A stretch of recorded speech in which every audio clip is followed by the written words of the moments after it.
Hey everybody, it's Richard DuBois, horror author, and my latest book, Fang and Claw. It's a middle grade book, it's scary, and it's about werewolves. So thinking of werewolves, I wanted to read another werewolf book, and one of the biggest hits in recent years that deals with werewolves is a novel called Mongrels. It's written by Stephen Graham Jones, and I read it maybe like last month, and it really impressed me.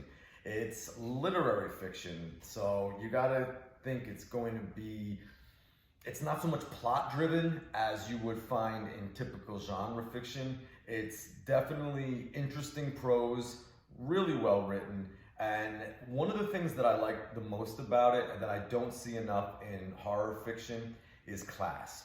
Now you're probably wondering, what do I mean by that? And one thing I've come across as Fang and Claw is on submission with different editors is you get to learn a little bit about what the editors at some of the top publishing houses are looking for. And they really prioritize issues about gender, sexual orientation, your racial background, and all of those things matter, of course. But one thing that I don't see represented, and that's very important to me, is class. People that dealing with poverty and that are one step ahead of just losing everything financially. I don't see enough of that. And in the book Mongrels, they really dive into that. Without giving you too many details, the story focuses on a young boy growing up in his family. They're in Arkansas and they are very poor. They're constantly on the move because as a werewolf, you really can't stay in one place for too long without attracting unwanted attention.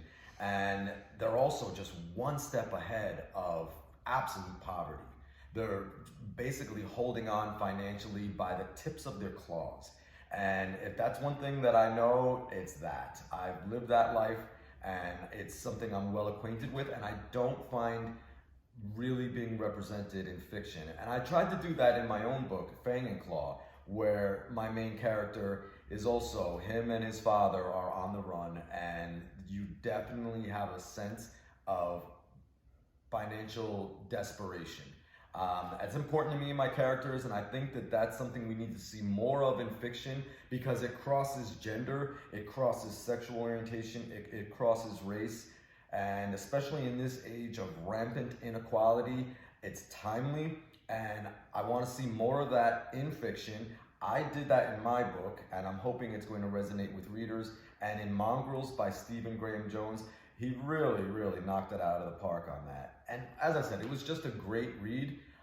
Really drew you in. The words are like a spell. So it's all about werewolves. So if you like werewolves, you will definitely like this book. And it explores werewolf culture, their practices, but it does it all through the lens of a boy that's maybe 7 years old in some scenes. Other scenes, he's already a teen.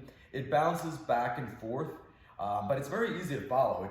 You don't get lost in it. So I really recommend it a lot. There's a reason why I've been hearing a lot of buzz about this book, and it's because it's just that good. So that's my highest recommendation, Mongrels by Stephen Graham Jones. I'll keep you guys posted on the latest that's going on with Fang and Claw. And once again, to the publishing industry, please, we need to see more representation that focuses on class issues in modern society. There's not enough of it, and that's something that I feel we're really lacking and that our young readers would respond to.